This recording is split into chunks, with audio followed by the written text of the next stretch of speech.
Muy buenos días, muy buenas tardes, muy buenas noches. Te habla el pastor Carlos Betancourt de la iglesia Brainer Baptist Church.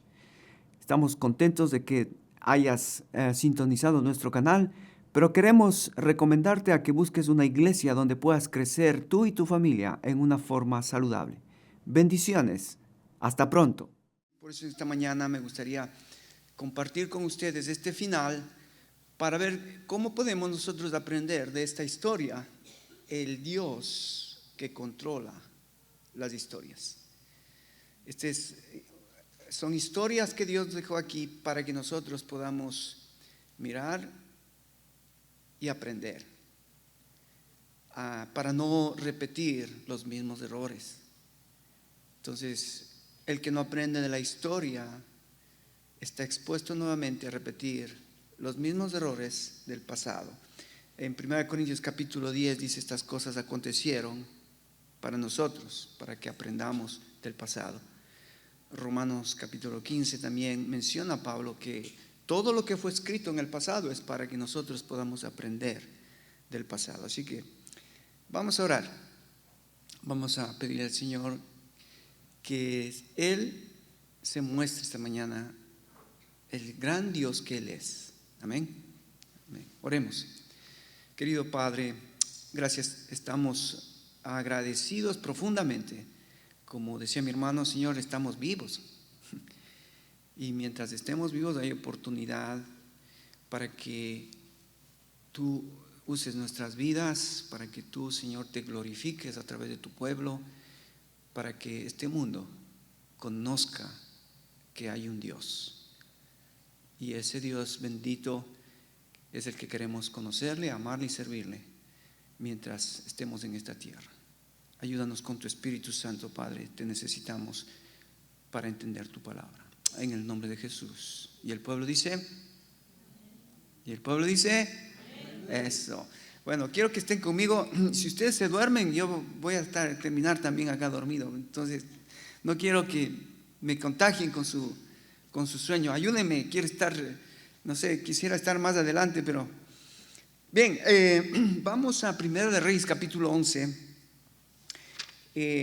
Vamos aquí a empezar donde termina la vida de Salomón. A ver, rapidito, si alguien me ayuda, dime los tres monarcas, los tres reyes que conforman este periodo de la monarquía. ¿Quién es el primero?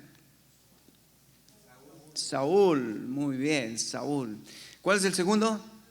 David. ¿Y el tercero? Salomón. Ahora, fíjate que estos tres,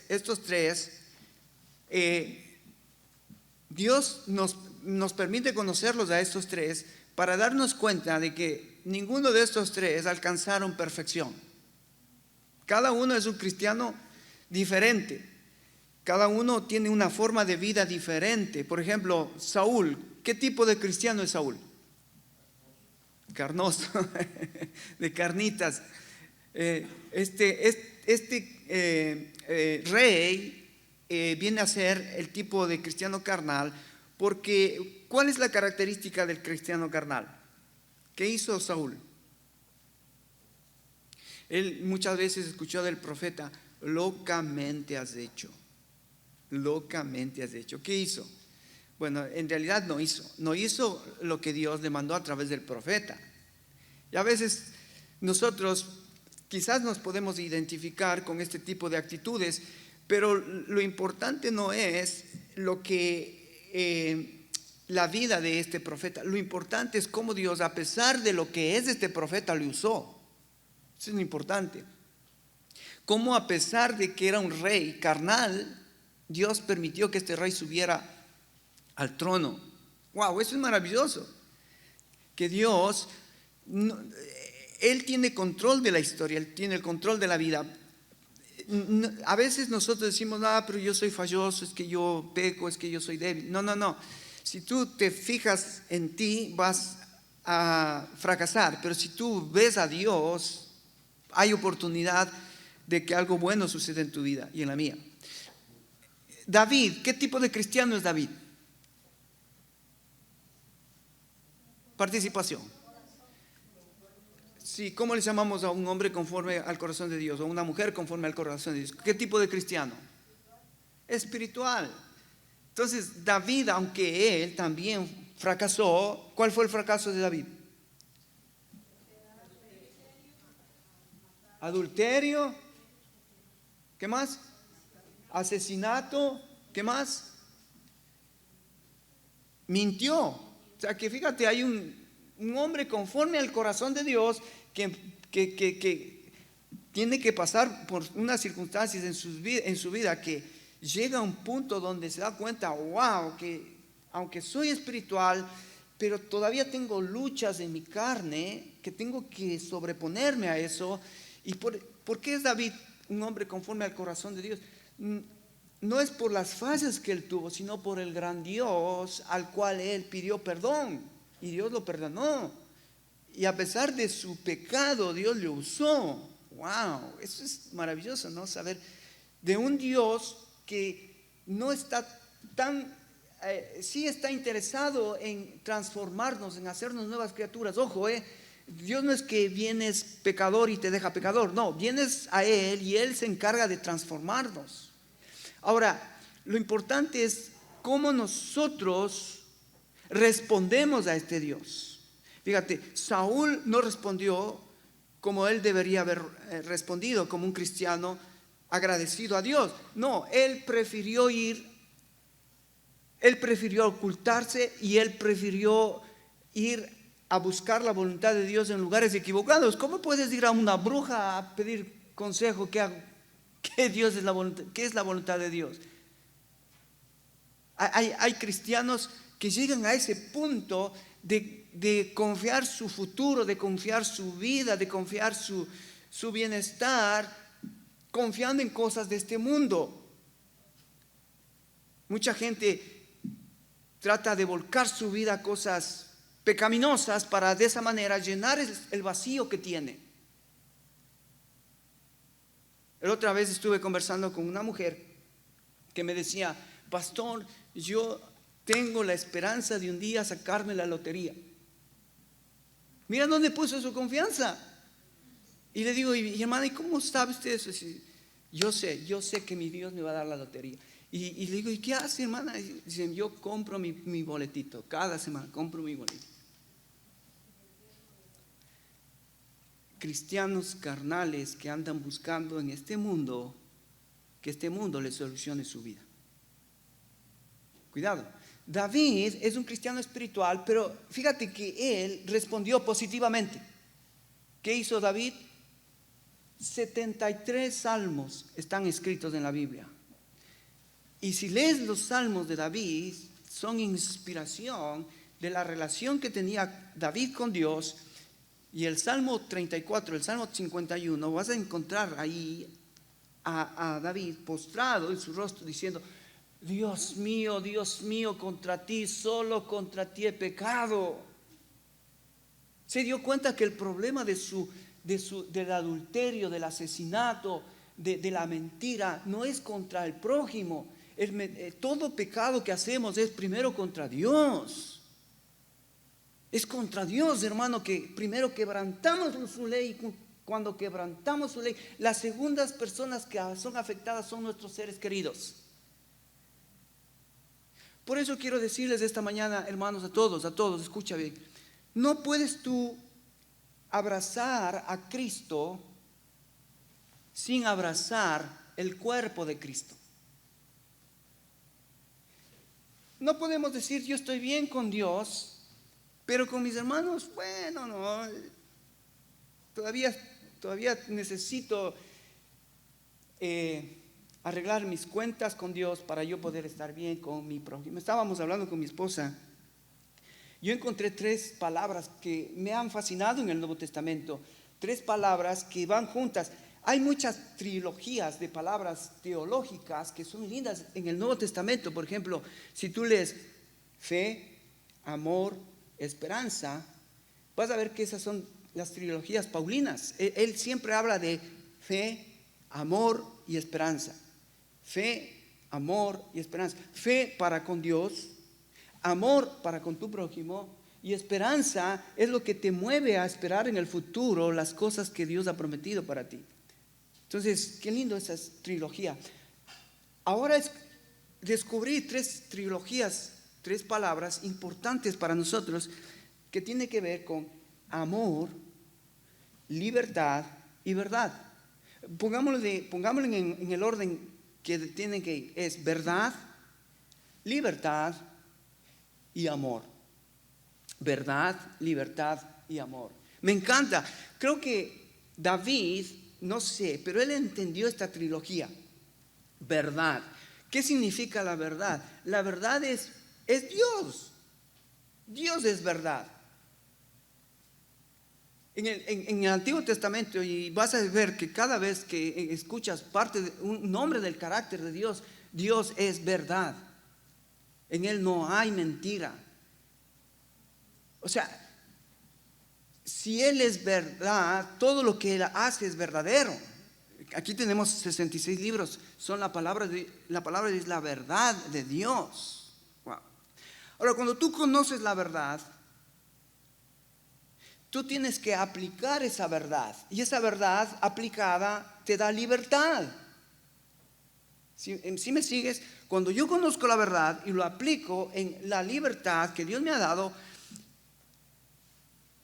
llego a ser libre. Ahora, Dios no solo que es verdad, pero Dios es libertad, porque la Biblia dice que si el Hijo de Dios os libertare, seréis verdaderamente libres. Dice, conoceréis la verdad y la verdad te hará libre. Entonces, fíjate qué lindo, ¿no? Verdad y libertad van juntos. Esas dos palabras que hay que ir conociéndolas en el Nuevo Testamento. Verdad, libertad y amor. Ahora, si tú lees la Biblia detenidamente, amor tiene que ver con la motivación por qué tú crees la verdad y por qué tú obedeces en libertad esa verdad, por amor. Porque nadie que hace las cosas por presión es libre. Entonces alguien dice, no, es que el pastor me exige, es que el gobierno me exige, es que mi jefe me exige. Eso no es amor. Ahí no hay libertad. Cuando alguien te exige, no estás ejerciendo libertad, estás oprimido por alguien. Por eso es que conocerás la verdad te hará libre, y es por amor, es la motivación del amor que me permite disfrutar esa libertad. Y yo hablábamos con mi esposa y decíamos, mira, ¿por qué estas 3 son importantes? ¿Por qué estas 3 palabras son importantes? Porque tienen que ver con con la dinámica de las relaciones personales entre individuos. En tu hogar, en tu iglesia, en tu trabajo, en la dinámica que tú te relacionas con las personas, tiene que ser en amor, en libertad y en verdad, libertad y amor. En ese orden, verdad, libertad y amor. Piensa eso. Porque llegamos a esta parte de la Biblia donde Israel no entendió que Dios los llamó a Israel para que él viva en la verdad de Dios, que Israel sea un pueblo libre y que todo lo que haga es por amor a Dios. Es tan claro cuando vamos al Antiguo Testamento y vemos la relación de Dios con Israel, vemos que Israel no entendió esto. Y a veces me pregunto, ¿estamos entendiendo nosotros esto como iglesia? Porque decimos amar la cabeza, amar a Cristo, pero ¿cómo nos cuesta amar el cuerpo de Cristo? ¿Cómo nos cuesta amar el cuerpo de Cristo? Entonces, fíjate en Primera de Reyes, capítulo 11, vos ves que Dios trabajó en la vida de Saúl, trabajó en la vida de David, trabajó en la vida de Salomón, pero ahora es interesante que va a haber un cambio drástico, un cambio drástico. Samuel fue el profeta que Dios usó para ungir a Saúl, a David y a Salomón. Samuel fue el profeta que utilizó Dios en ese momento. 40 años. Bueno, en realidad son 120 años. 40 de Saúl, 40 de David y 40 de Salomón. 120 años estuvo Samuel, el profeta. Pero Samuel había muerto y entonces Salomón había muerto y ahora Dios levanta a otro profeta. A otro profeta. Y cuando habla un profeta hay que escuchar al profeta. Ven conmigo, capítulo 11, y vamos a conocerle al profeta Ahías. Repite conmigo, Ahías. Repite fuerte. ¿Otra vez? Bueno, es facilito, ¿no? Ahías.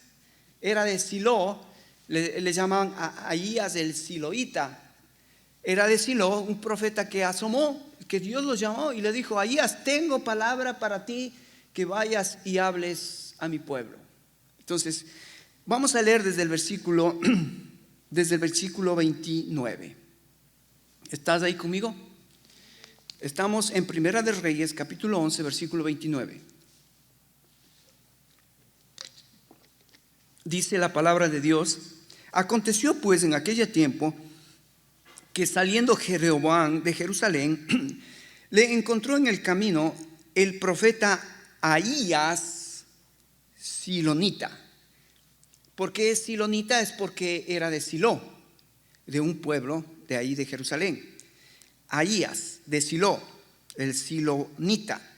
Y este estaba cubierto con una capa nueva, y estaban ellos dos solos en el camino. Entonces, fíjate, nota aquí, Dios prepara el escenario. Pone a este nuevo profeta, acuérdate, es el profeta que va a reemplazar a Samuel. Ahora Dios levanta un profeta y le prepara para que hable lo que va a suceder ahora que Salomón ha muerto.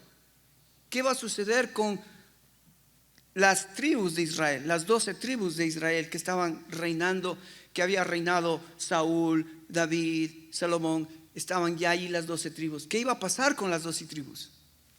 Entonces, el versículo 31 dice, el 30 dice: y tomando Ahías la capa nueva que tenía sobre sí, la rompió en 12 pedazos. ¿Cuántos pedazos la rompió? Que esa capa representaba a Israel.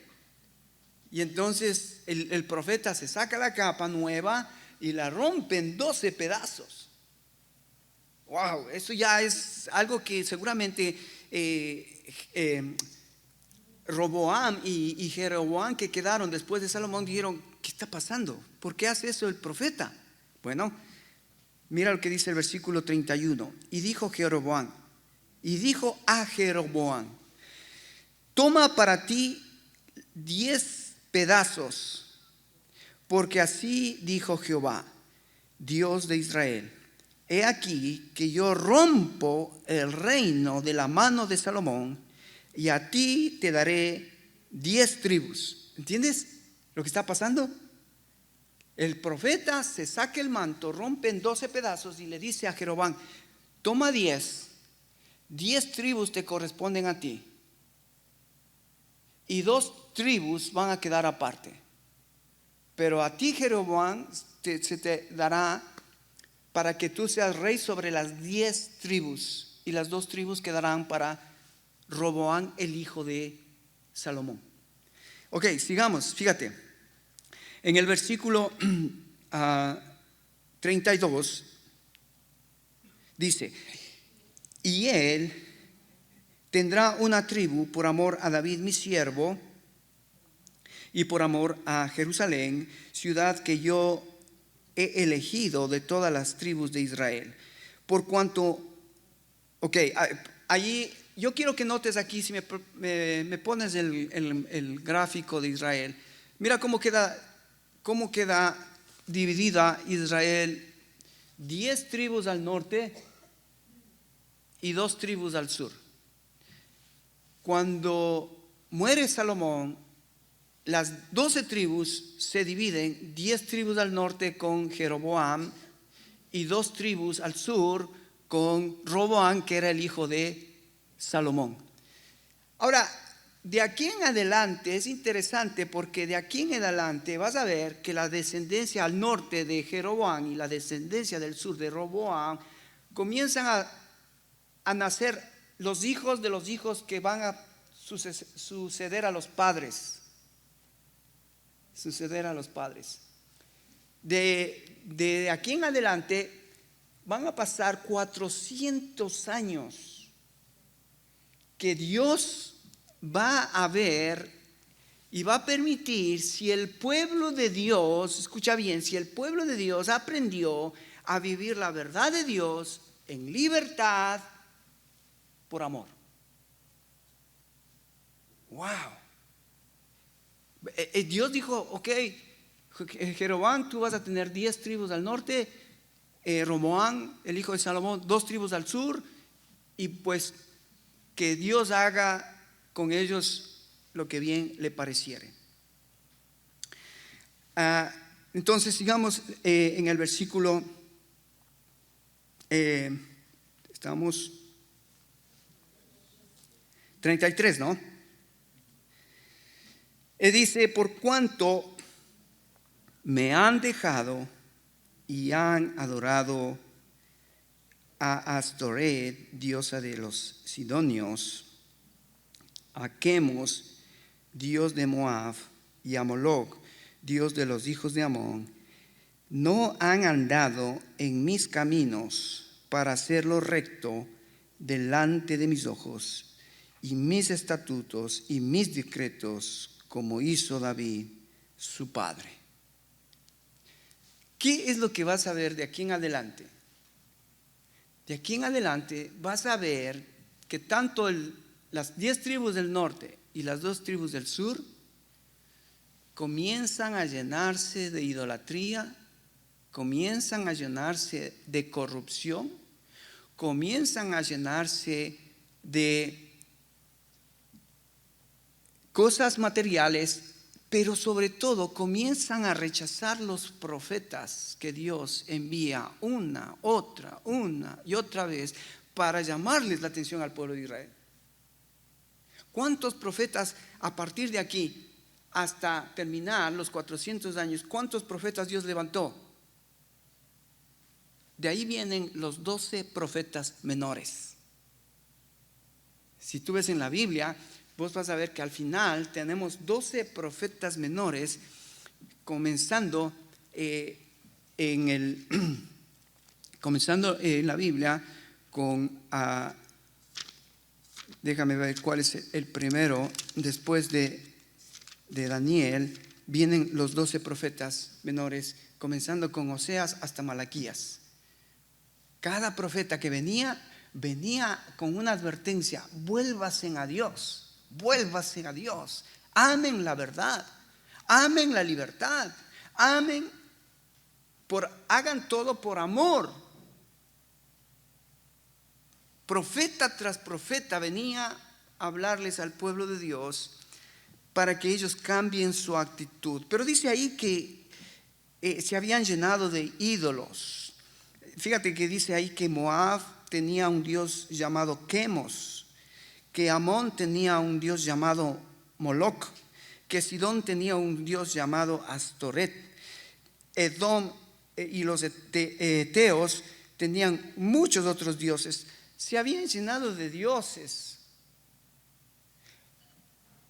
En vez de buscar como David, su padre, en vez de buscar al Dios verdadero, se llenaron de ídolos. Y el pueblo terminó. Fíjate cómo en el versículo 40 dice: por esto Salomón procuró matar a Jeroboam, pero Jeroboam se levantó y huyó a Egipto, a Sisac, rey de Egipto, y estuvo en Egipto hasta la muerte de Salomón. Jeroboam era el segundo de Salomón, la mano derecha de Salomón. Y cuando se enteró Jeroboam que su hijo Roboam iba a ser el rey, ¿qué hizo Jeroboam? Huyó a Egipto. y se quedó en Egipto. Y entonces Roboam tomó el reinado y él comenzó a dirigir en ese tiempo. Ahora, fíjate qué interesante cómo desde estos momentos podemos ver que pasaron 400 años y rey tras rey que vino. El problema de los reyes de este entonces no era ni de política ni de cosas, porque tenían en abundancia. Dios les había dado un reino espectacular. No era un problema, digamos, terrenal. El problema de Israel fue espiritual. El problema de Israel fue con Dios. Desobedecieron a Dios. Entonces, fíjate que en el capítulo 14, quiero que vengas conmigo. Versículo 23. Ya aquí le vemos reinando a Roboam. Versículo 23 dice: porque ellos también se edificaron lugares altos, estatuas, imágenes de acera, en todo collado alto y debajo de todo árbol frondoso. Hubo también sodomitas en la tierra. Wow, fíjate a dónde llegaron. No solo idolatría, sino sodomía. ¿Qué es la sodomía? ¿Te acuerdas de Sodoma y Gomorra en Génesis? Una forma de vida, de una sexualidad de libertinaje en la tierra, e hicieron conforme a todas las abominaciones de las naciones que Jehová había echado delante de los hijos de Israel. ¿Te das cuenta cómo después de que muere Salomón, las generaciones que vienen, en vez de buscar a Jehová, en vez de buscar a Dios, en vez de que su vida espiritual sea ordenada, comienzan a vender la verdad, comienzan a menospreciar la libertad que Dios les había dado, comienzan a odiar a Dios en vez de amar a Dios. Wow, tremendo. Versículo 25 dice: al quinto año del rey Roboam subió Sisac, rey de Egipto, contra Jerusalén, y tomó los tesoros de la casa de Jehová y los tesoros de la casa de real, y lo saqueó todo. También se lo llevó todos los escudos de oro que Salomón había hecho, y en lugar de ello hizo el rey Roboam escudo de bronce y le dio a los capitanes de los de la guardia, quienes custodiaban la puerta de la casa real. Entonces el rey entraba en la casa de Jehová, los guardias los llevaron y lo ponían en la cámara de los de la guardia. Versículo 30 dice: y hubo guerra entre Roboam y Jeroboam todos los días. O sea, fíjate, por eso es importante este mapa que tú tengas en tu Biblia, que veas en el periodo. Al final del periodo de la monarquía termina Jeroboam al norte. Repite conmigo: Jeroboam. Su capital fue Israel.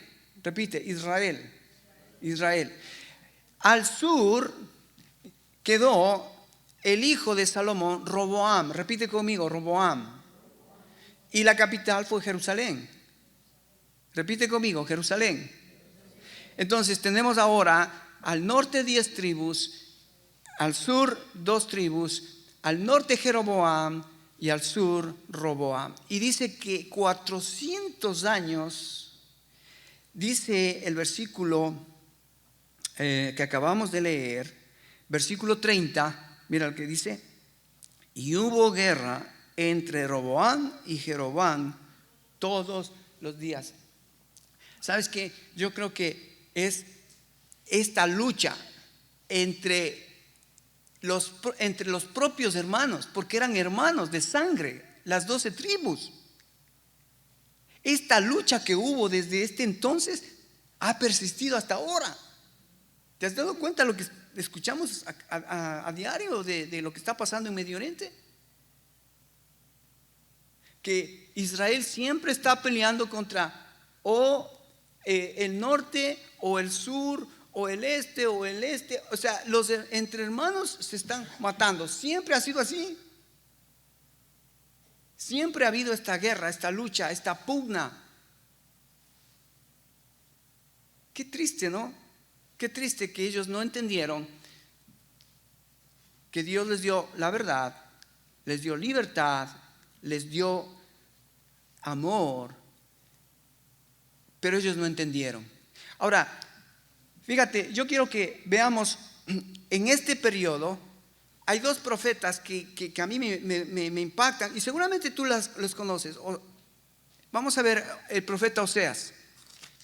Seguramente tú has escuchado algo del profeta Oseas, pero déjame decirte lo que dijo el profeta Oseas. El profeta Oseas, en este momento, al ver la pugna, las guerras que habían entre Israel, entre los del norte y los del sur, Oseas se presenta en el capítulo 1, versículo 1 así, mira: palabra de Jehová que vino a Oseas, hijo de Beri, en días de Usías, Jotam, Acaz, Ezequías, rey de Judá, y en días de Jeroboam, hijo de Joás, rey de Israel. Aquí viene el profeta. ¿Y qué dice el profeta? El principio de la palabra de Jehová por medio de Oseas dijo Jehová a Oseas: ve, toma una mujer fornicaria e hijos de fornicación, porque la tierra fornica apartándose de Jehová. Wow.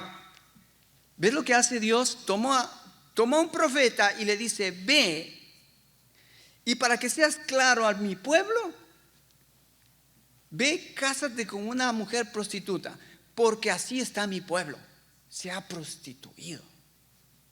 Wow. Wow. Capítulo 4 dice, versículo 1: oíd palabra de Jehová, hijos de Israel, porque Jehová contiende con los moradores de la tierra, porque no hay verdad, ni misericordia, ni conocimiento de Dios en la tierra. Perjurar, mentir, matar, hurtar, adulterar prevalecen, y homicidio tras homicidio se suceden. Wow, imagínate todo esto lo que tenía que decir el profeta Israel. No solamente a las tribus del norte, pero a las tribus del sur. Dios habló por primera vez por el profeta Oseas, y lo que dijo el profeta: ve, cásate con una prostituta, de modo que alguno que los hijos de ellas sean concebidos en prostitución. Esto ilustrará cómo Israel se ha comportado como una prostituta al volverse en contra del Señor y al rendir culto a otros dioses. Escucha la palabra del Señor, oh pueblo de Israel. El Señor ha presentado queja en su contra, diciendo: no hay fidelidad, no hay bondad, no hay conocimiento de Dios en la tierra. Hacen votos a los hombres, roban, matan, cometen adulterio, y hay violencia en todas partes. Unos se asesinan, otros menosprecian al prójimo. Por eso la tierra está de luto y todos desfallecen. Wow. Comienza entonces Dios a enviar profeta tras profeta, profeta tras profeta. Oseas, otro profeta que me gusta es Amós. Fíjate, está después de Oseas, Joel, Amós. Fíjate,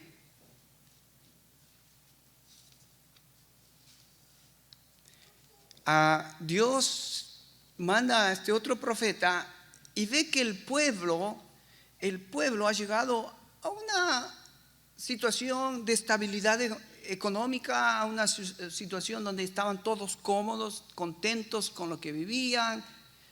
Pero obviamente, ¿recuerdas lo que dijo el profeta Oseas? Estaban mintiendo, estaban robando, estaban adulterando, estaban yéndose tras otros ídolos, se habían prostituido, estaban contentos con esa vida. Ahora viene Amós, capítulo 4, mira lo que dice Amós. Dice, versículo 1, oíd estas palabras, vacas de Basán, que estáis en el monte de Samaria, que oprimís a los pobres, quebrantáis a los menesterosos, que decís a vuestro Señor, traed y beberemos. Jehová el Señor juró por su santidad, he aquí viene sobre vosotros días en que os llevarán con ganchos y vuestros descendientes con anzuelos de pescador, y saldréis por las brechas de una tras otra, y seréis echados del palacio, dice Jehová. Cuando yo escuchaba esto, yo me pregunté, ¿quiénes son las vacas de Basán? Y me topé que en el momento en que el profeta Amós estaba predicando el mensaje de Dios, el pueblo tenía campos donde criaban ganado, vacuno, ovejas, vacas, toros. Estaban los pastizales llenos. Y entonces Dios manda al profeta y los compara y les dice, mire, mi pueblo está tan plácido en su pecado, tan plácido en lo que hacen como las vacas de Basán. Solo se dedican a comer pasto. Pero dice, un día llegará el juicio de Dios. Porque en vez de preocuparse de Jehová, están preocupados de las vacas de Basán. Ok, ese es 400 años. Dios llamando la atención al pueblo. Hey, regresen a Dios, regresen a Dios. Segunda de Reyes, capítulo 17. Ven conmigo, Segunda de Reyes, capítulo 17. Porque cuando Dios llama la atención y el pueblo no quiere oír, entonces Dios tiene que tomar cartas en el asunto. Dice Segunda de Reyes, capítulo 17, versículo 3, dice, contra esto subió Salmanaser, rey de los asirios, y Oseas fue hecho su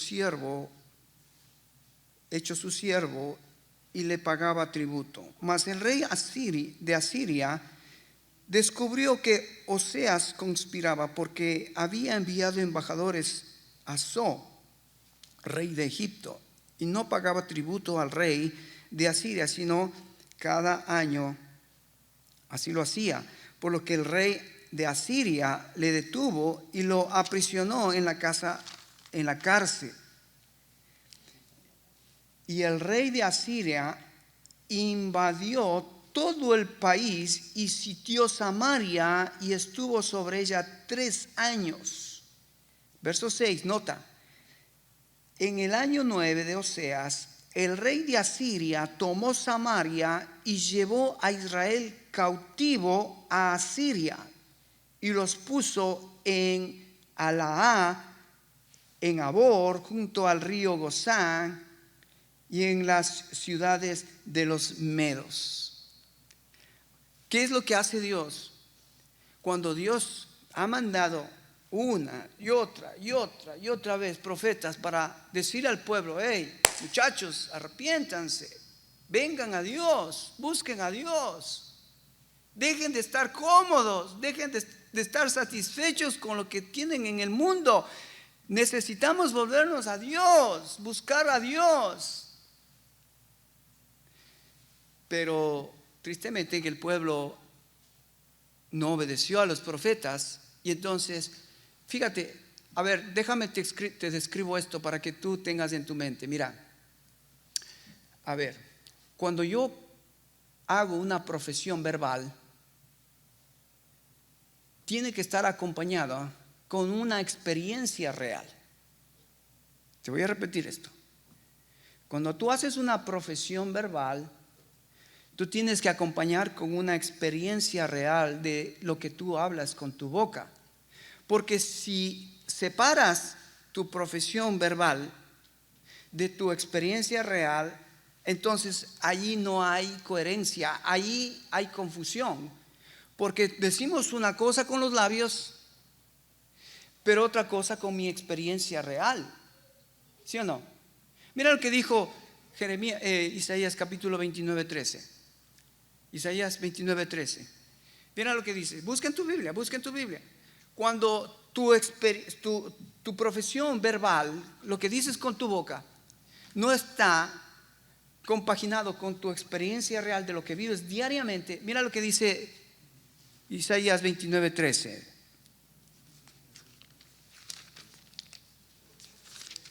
¿Ya encontraste? Si no encontraste, mira, aquí ya está, nuestra hermana nos está ayudando con el texto. 29:13 dice así, mira. Dice pues el Señor, porque este pueblo se acerca a mí con su boca y con sus labios me honra, pero su corazón está lejos de mí. ¿Ves? No se puede separar lo que dices con tu boca y lo que haces con tu corazón. Tiene que ir junto. El problema de Israel es que estaban haciendo tantas cosas externas que pensaban que su religiosidad externa agradaba a Dios. Y aunque hacían buenas cosas quizás, pero era su corazón el que era el problema. Su corazón estaba lejos de Dios.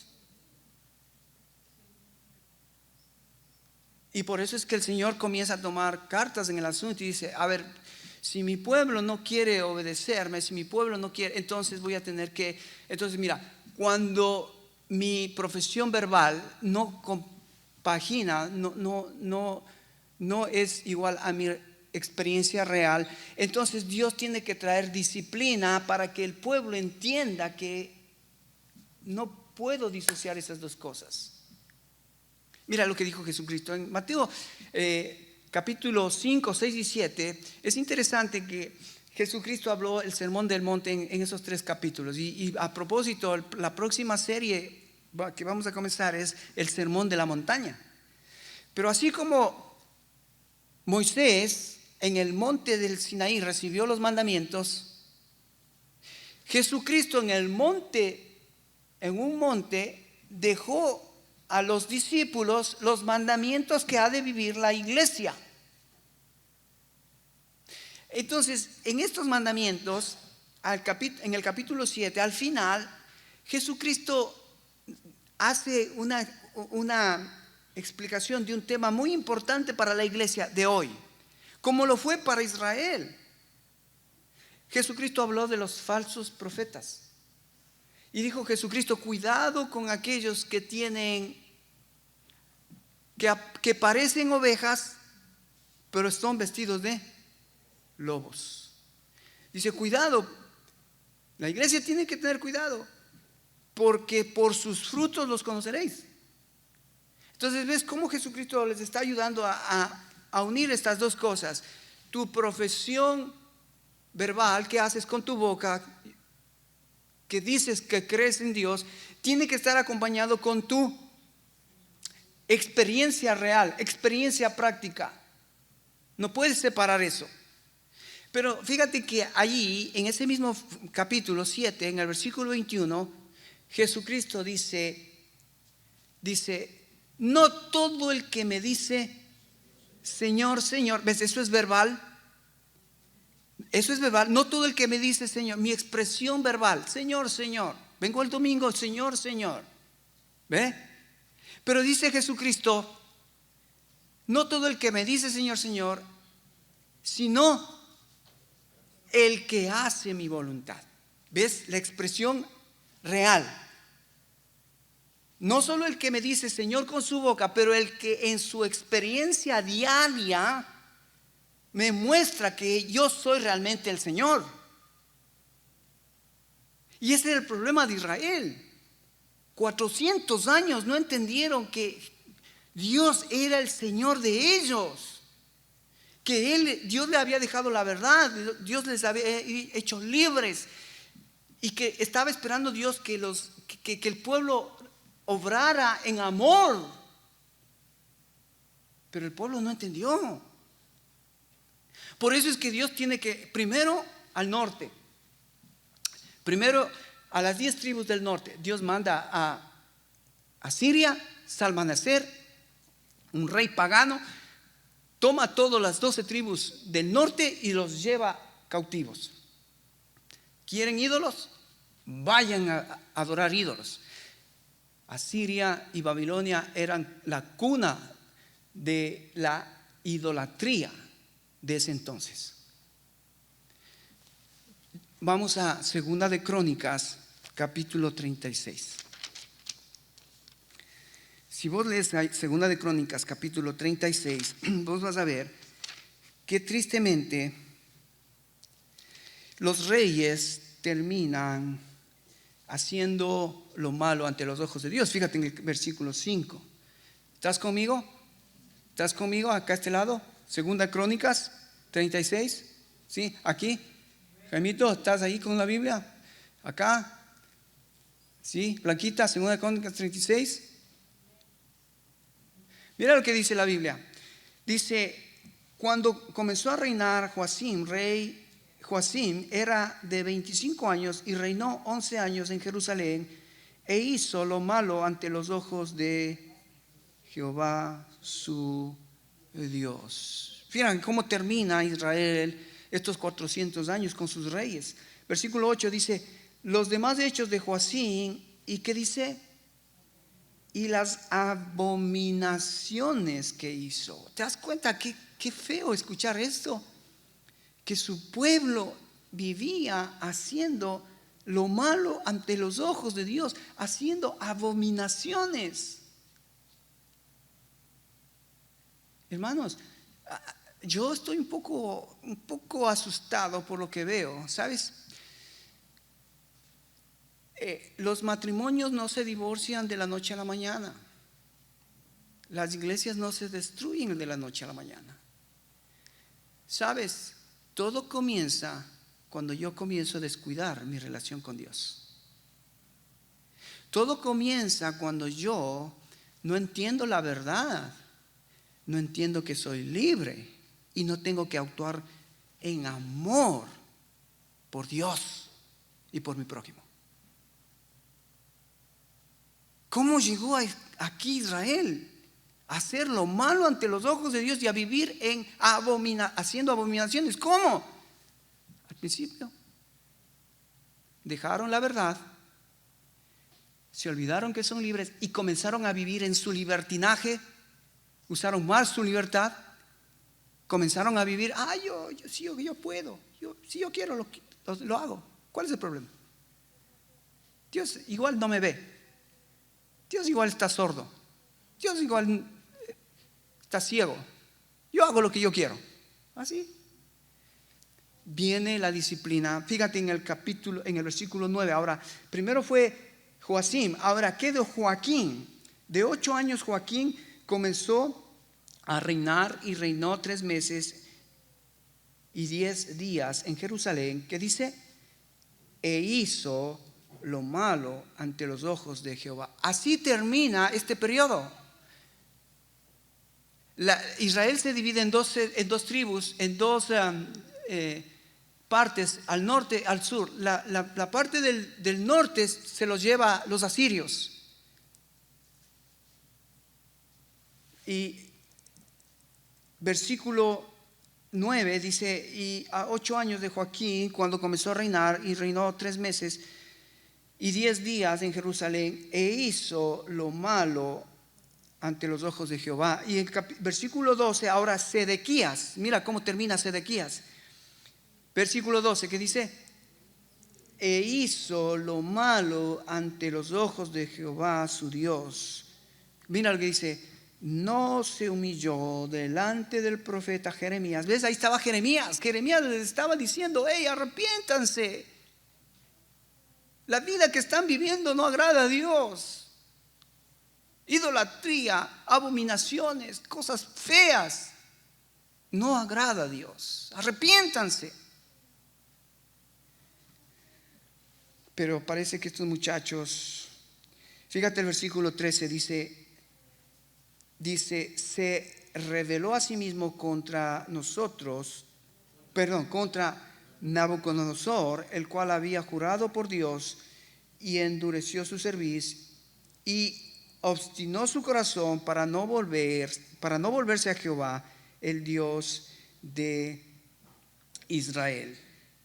Ahora, fíjate lo que va a hacer Dios con las dos tribus del sur, con las dos tribus. Ya las 10 tribus del norte, Asiria los había llevado. ¿Quieren ídolos? Vayan a los ídolos. Versículo 14. También todos los principales sacerdotes del pueblo y el pueblo aumentaron la iniquidad.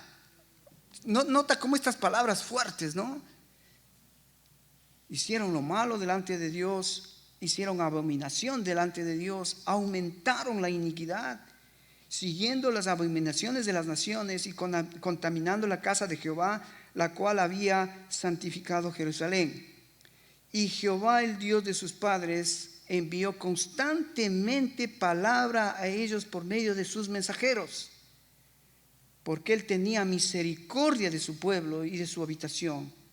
Mas ellos hacían escarnio de los mensajeros de Dios. Nota esta palabra es clave en todo este concepto, en todo este contexto.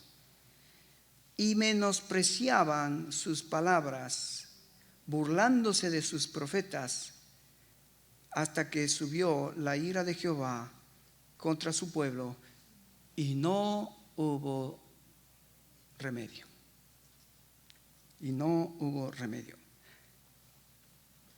Por lo cual trajo contra ellos al rey de los caldeos, que mató a espada a sus jóvenes en la casa de su santuario, sin perdonar ni joven, ni doncella, ni anciano, ni decrépito. Todos los entregó en sus manos.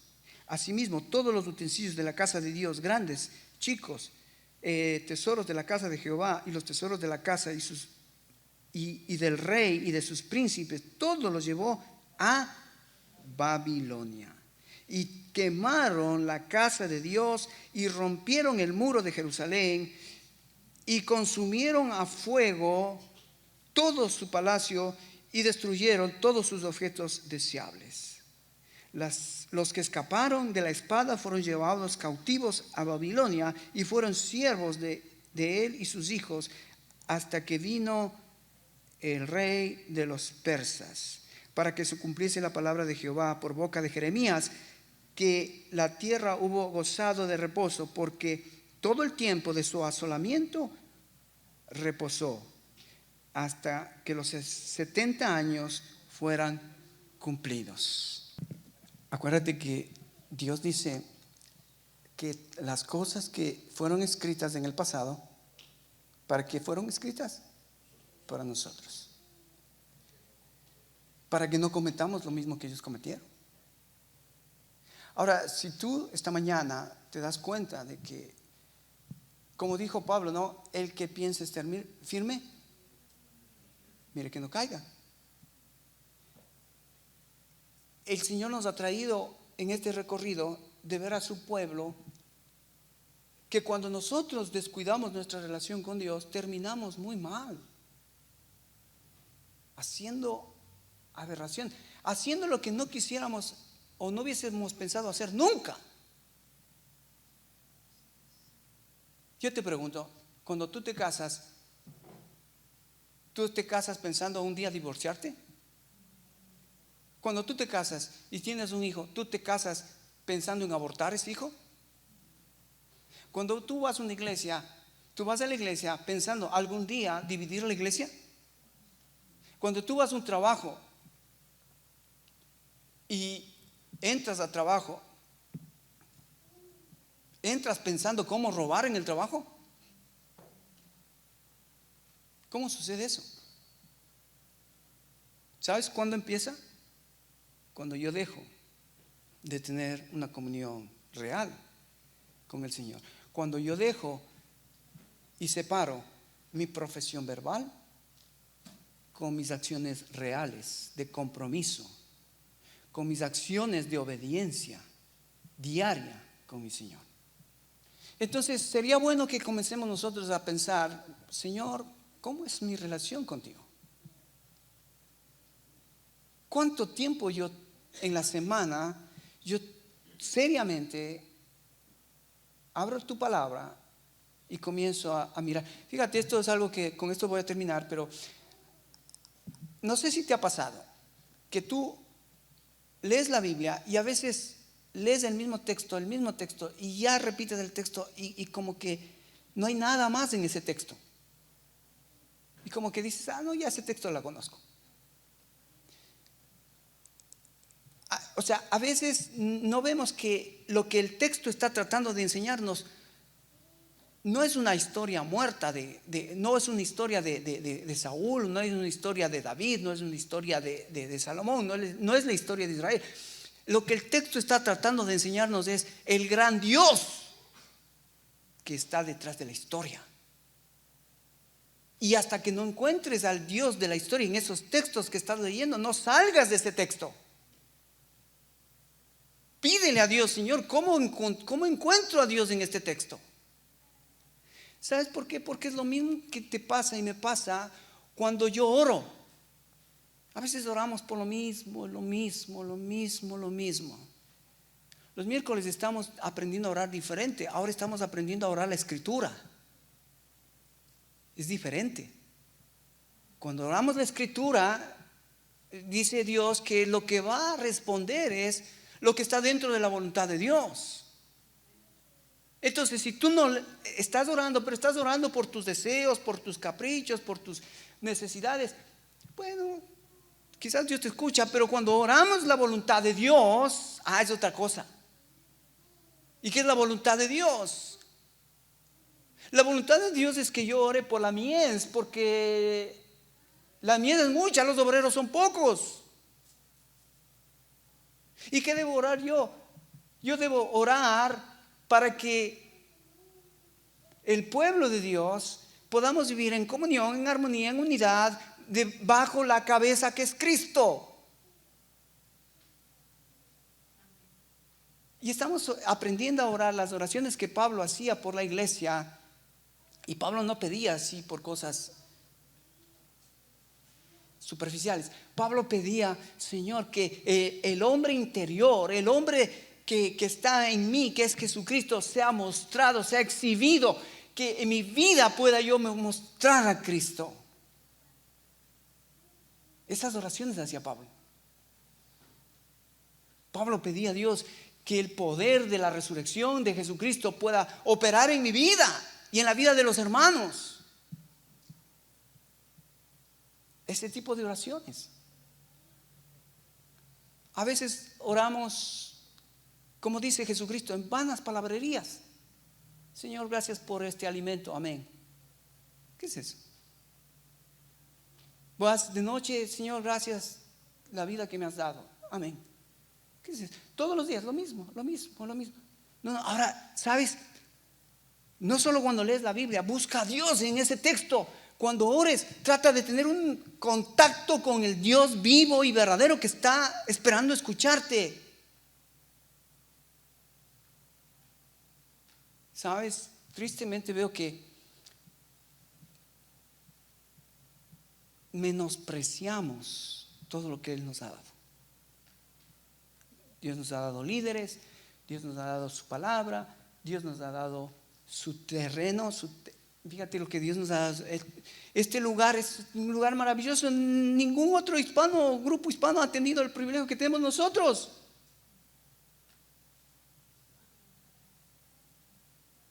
Pero menospreciamos. ¿Hasta cuándo? Yo no sé.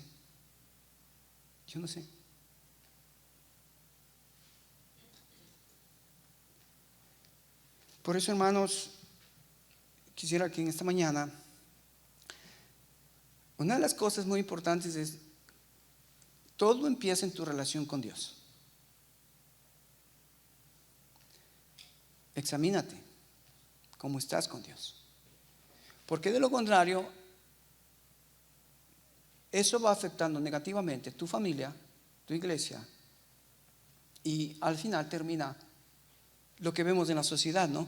Fíjate cómo hoy, ¿qué es lo que estamos viendo? Gente mala que de su corazón sale su maldad, agarran una pistola y matan gente buena. Eso estamos viendo ahora. No solamente aquí en Estados Unidos, pero en el mundo entero. En África, no cuentan, pero en África yo veo las estadísticas. Los musulmanes en África matan iglesias enteras. Y nadie dice nada. ¿Por qué? Porque no les interesa. ¿A quién le interesa que una iglesia de 100, 200 morenos estén allí y sean acribillados? ¿A quién le interesa eso? Pero está pasando. Hermanos, estamos viviendo estos tiempos y en medio de estos tiempos el Señor nos ha dado una tremenda oportunidad a nosotros como hispanos, como iglesia, de estar juntos, de orar juntos, de aprender juntos, para que Dios comience a obrar en medio nuestro. ¿Tú estás dispuesto a que Dios te use? ¿Estás dispuesto? ¿Quieres que Dios te use? Mira cuánto espacio tenemos. ¿Cuánta gente todavía no conoce del Evangelio? Aprendamos del pueblo de Israel. Terminaron mal. Cuando mi forma verbal no está acompañada de mi realidad práctica, Dios tiene que disciplinarme para hacerme dar cuenta dónde estoy mal y volver a Él. Vamos a terminar con un texto en Jeremías 29.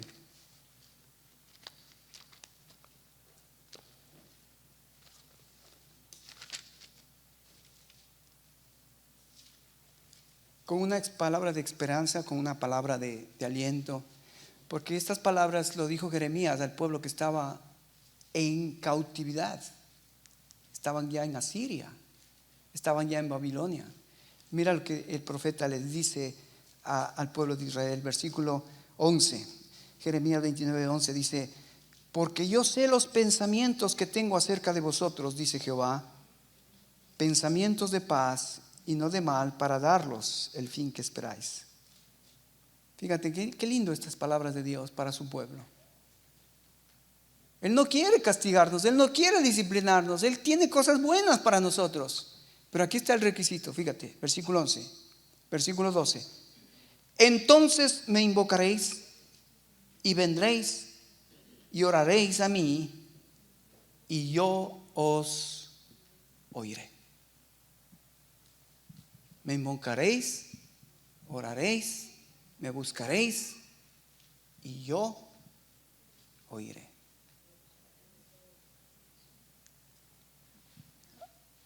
Ojalá que en esta mañana este gran Dios, maravilloso Dios, que nos está dando otra oportunidad para poder salir de aquí con nuevas ganas, con nuevos deseos de poder agradar a mi Dios.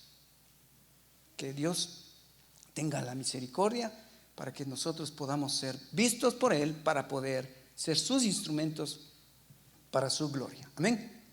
Cierra tus ojos, vamos a orar.